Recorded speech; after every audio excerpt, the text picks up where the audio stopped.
Há pouco tempo a B3 mudou as regras para que nós pudéssemos ver na nossa bolsa de valores ETFs distribuindo dividendos. E sim, eu sei que isso já funciona de forma muito natural no mercado lá fora, nos Estados Unidos, há muitos anos, mas aqui é uma novidade. Tanto que a gente viu o primeiro ETF que distribui dividendos ser lançado apenas no ano passado. Quem fez isso foi o Nubank através do NDIV11, que eu cheguei inclusive a fazer vídeo aqui no canal. Se você não assistiu, vou deixar como sugestão aqui em cima para você assistir depois deste vídeo aqui, mas aparentemente ele foi bem. Hoje conta com mais de 9.800 cotistas e muito provavelmente outros players do mercado que lançam ETFs no mercado, vendo que ele foi bem, decidiram então trazer mais ETFs que distribuem dividendos para a nossa bolsa de valores, que é o caso do Itaú com o Divid11, que deve ser lançado na nossa bolsa de valores no dia 11 de junho, ou seja, no mês que vem. E sim, ele tem diferença para o NDIV e para outros ativos similares,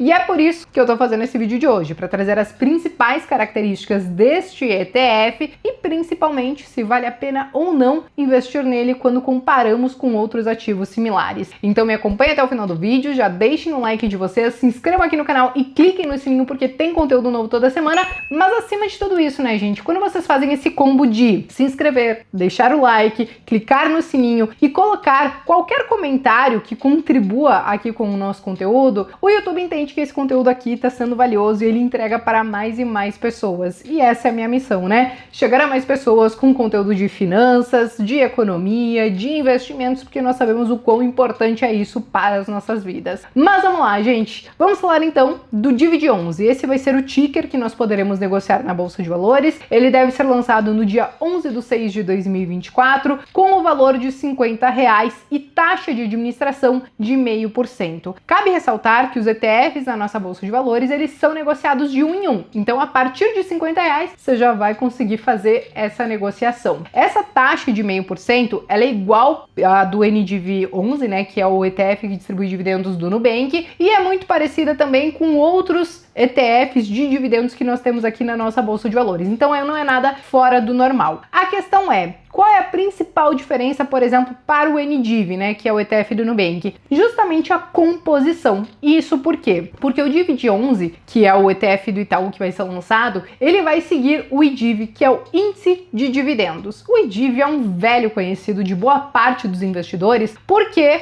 para quem conhece um pouco mais desse mercado, sabe que o Divo11, que é um outro ETF que também é muito famoso aqui no nosso mercado, já segue o IDIV, que é o índice de dividendos. A diferença é que o Divo11 não distribui dividendos, ele reinveste esses dividendos nele mesmo. Então a ideia do Divid11 é ser um espelho do Divo11, só que ao invés de reinvestir os dividendos, ele vai distribuir com os cotistas. Esses dividendos, eles serão pagos até o 10º dia útil de cada mês e vai ter direito a receber esses dividendos quem tiver posição nesse ETF até o 5º dia útil de cada mês. Ah, Bea, comprei no 6º dia útil. Azar, não é problema meu, você não vai ter direito a dividendos, tá? Você precisa ter posição até o 5º dia útil de cada mês, conforme o material publicitário desse ETF, tá? Agora, falando da composição em si, gente, como ele vai seguir o índice, né, de dividendos, hoje nós temos no IDIV 48 empresas, como vocês podem ver aqui, tá? Dessas 48 empresas, a maioria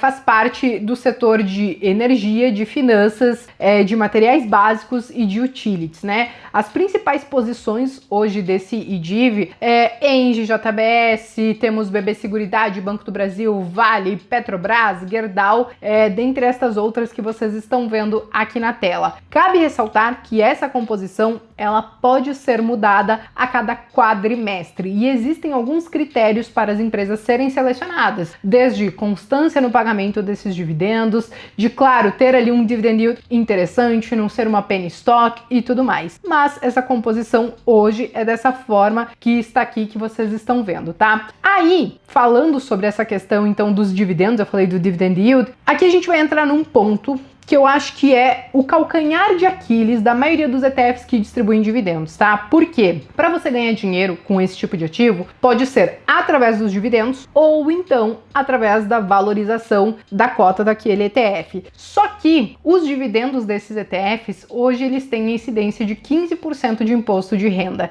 Hoje, se você investe diretamente em empresas que são boas pagadoras de dividendos na nossa bolsa de valores, ou até mesmo em fundos imobiliários, você tem os dividendos isentos. Mas quando você recebe dividendos dos ETFs, eles não são isentos, porque quem recebe primeiro esses dividendos é a gestora do ETF. E aí depois, quando ela vai fazer essa distribuição, aí vai acabar tendo essa incidência. Isso aqui é uma regra que deveria mudar urgentemente para viabilizar essa questão dos ETFs que distribuem dividendos, porque por enquanto você estaria ali simplesmente pagando um imposto a mais que se você investisse diretamente ali em algumas empresas, você simplesmente não teria. Tanto que depois eu vou trazer para vocês um comparativo na hora que eu for falar se vale a pena ou não, e que a gente vai levar isso aqui em consideração, tá? Porque é bem importante. Agora, a questão dos dividendos em si, aqui também tem uma outra ponderação que a gente precisa fazer, tá? Quando a gente fala da questão dos fundos imobiliários, você tem uma previsibilidade muito grande, né? Olha, todos os meses eu vou receber dividendos, os centavos ou os reais, né, que são anunciados pelos fundos imobiliários, eles geralmente têm ali uma constante, salvo, né, quando tem algum fato relevante, alguma coisa meio fora da curva que mude isso.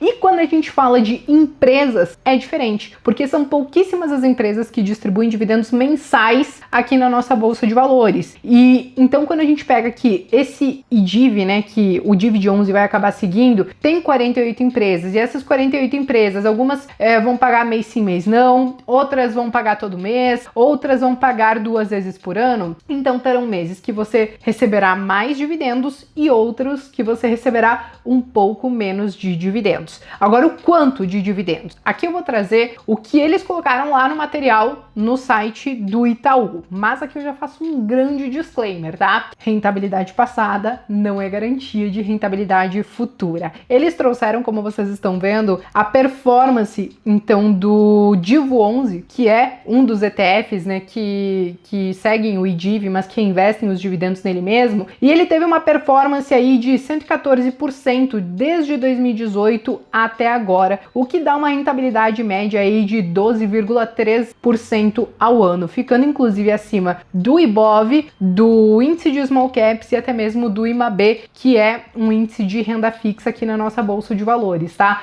Aqui nós estamos falando de um ETF que reinveste esses dividendos, mas eles também colocaram em separado o dividend yield médio desses índices. Então, quando a gente fala do IDIV, que é o índice de dividendos, o dividend yield médio dele ficou na casa de 8,9% desde 2018 para cá. Já quando a gente fala do IBOV, ficou na casa de 6,1%, e quando a gente fala então do índice de Small Caps, 4,4%. Quero dizer que investindo no DIVID 11, você vai receber esses quase 9% de dividendos todos os anos? Nem de longe, né, gente? Como eu falei para vocês, rentabilidade passada não é garantia de rentabilidade futura. Mas uma coisa que nós podemos esperar é que sim, que o dividend yield desse DIVID 11 seja maior do que o índice Bovespa ou de Small Caps, porque ele justamente tem essa proposta de investir em boas pagadoras de dividendos, tá? Agora, um outro ponto sobre essa questão é que o ETF, ele vai poder usar parte das suas posições nas ações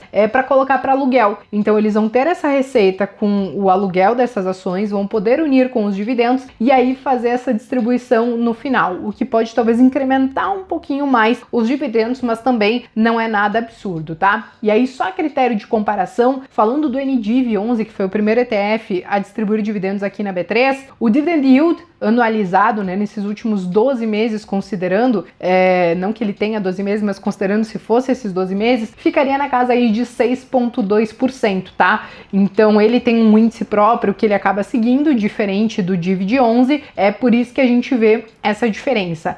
Agora, vamos para o que interessa e o que muitos acabam perguntando. Bea, vale a pena investir então nesse Divid 11? E eu digo para vocês, gente, que enquanto nós não mudarmos essa regra dos dividendos serem tributados, ao meu ver, nós teremos outras opções que podem ser melhores. Se você não quer fazer o stock picking, se você não quer investir diretamente nas ações ou em fundos imobiliários e você quer ter um ETF, hoje, ao meu ver, uma alternativa do Divid 11 seria justamente você investir no Divo 11, que replica o mesmo índice, mas ele reinveste esses dividendos nele mesmo. E assim você evita de pagar os 15% de imposto de renda sobre os dividendos. Ah, Bea, mas eu quero um ativo que me gere renda ali todos os meses ou com uma certa frequência. Pois é, entenda que os ETFs eles não têm isenção na venda com lucro. Então, não importa se você vender menos de 20 mil reais, você vai ter que apurar o lucro e recolher imposto de renda em cima disso. Considerando que isso serve tanto para o Divo 11 como para o Divid 11, então, ao meu ver, vale a pena você investir no Divo 11, onde ele reinveste esses dividendos, e aí, quando você quiser gerar renda, você vai ter que acabar vendendo ele, mas aí você vai pagar apenas uma vez os 15%, que é sobre o lucro que você teve. Diferente do Divid 11, que você teria que apurar os 15% sobre o lucro e ainda toda vez que receber os dividendos, ter a incidência dos 15%, tá? Então, ao meu ver, esse é o calcanhar de Aquiles. Esse é o ponto que talvez ainda deixe os ETFs que distribuem dividendos um pouco em desvantagem, porque você acaba tendo alternativas onde você não pagaria esse imposto. Ao meu ver, é algo que eles devem talvez mexer em breve, ao menos eu espero que eles mexam nisso em breve, porque aí sim esses dividendos eles passarão a fazer mais sentido. É claro, existe uma outra possibilidade, tá? E aqui eu acho que talvez ela seja até mais plausível. Me recorreu agora, né? Me veio aqui na cabeça isso. Provavelmente a gente deve ver uma alteração na reforma tributária. E aí os dividendos que hoje são isentos de fundos imobiliários e de ações, para fundos imobiliários talvez não, mas para ações eles devem passar a incidir o imposto de renda. E aí no final das contas eles vão igualar tanto os dividendos dos ETFs como os dividendos das ações. No fim, não é que vão deixar de tributar os dividendos dos ETFs, mas no fim vão tributar todo mundo parelho e aí no final das contas vai acabar ficando elas por elas. Mas enquanto a gente não tem essa mudança, essa é a minha opinião, né? Por hora, é o calcanhar de Aquiles essa tributação nos dividendos, beleza?